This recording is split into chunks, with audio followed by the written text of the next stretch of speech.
I'm classified as when many people think of the definition of feminist. But this is not true. The modern day definition of feminism includes each and every one of you in here. I'm going to walk you through how feminism began and then how it's transformed into this modern day definition. I've done extensive research and I've become very thoroughly informed on this topic. To start with, feminism has come in 4 waves. The first wave beginning with the suffrage movement, and then the second and third wave being clumped together after the Vietnam War, and then lastly, we are currently in the midst of the 4th movement. Feminism began in the 19th century with the suffrage movement.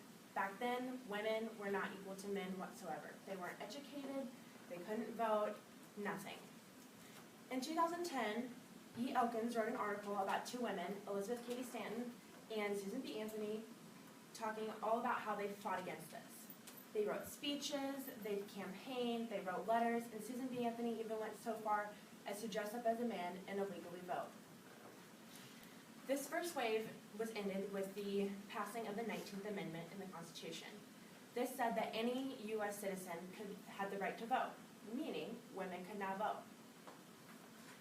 Now you know a little bit about how feminism started. Let's talk about the second and third wave. These 2 waves are often clumped together because of their similarity, so the third one is just tacked on to the end of the second one. Elle Elfman wrote an article in 2014 all about these 2 waves. It started a little bit after the Vietnam War, so about the 1960s, and it spanned all the way to the 2000s. These 2 waves were more about the word equal versus just the right to vote. They wanted equal gender norms, equal pay, equal opportunity, and then racism and discrimination also started to become a factor during these 2 waves as well. Now that you know a little bit about the first wave, the second, and the third waves, what now? How about the 4th wave? What we're in right now, the modern day version of feminism. Patricia Earle said in the 2014 UR text, feminism is the social, cultural, and political equality of women. This is what's considered the modern day definition. It's not just about the word equal, but rather equal what? Many celebrities have been speaking out recently about this topic. One of them, Emma Watson, who you might have heard about. CNN's G.T. Lemon reported her UN speech on September 24th, and Emma talks about how she's a feminist and how she wants everyone else to get involved in the more modern aspect of this. On September 23rd, ABC News' Lucina Fisher quotes singer Taylor Swift saying, "You being a feminist is just saying that you agree that men and women should have equal rights and opportunity." Katy Perry has also been said to agree with this.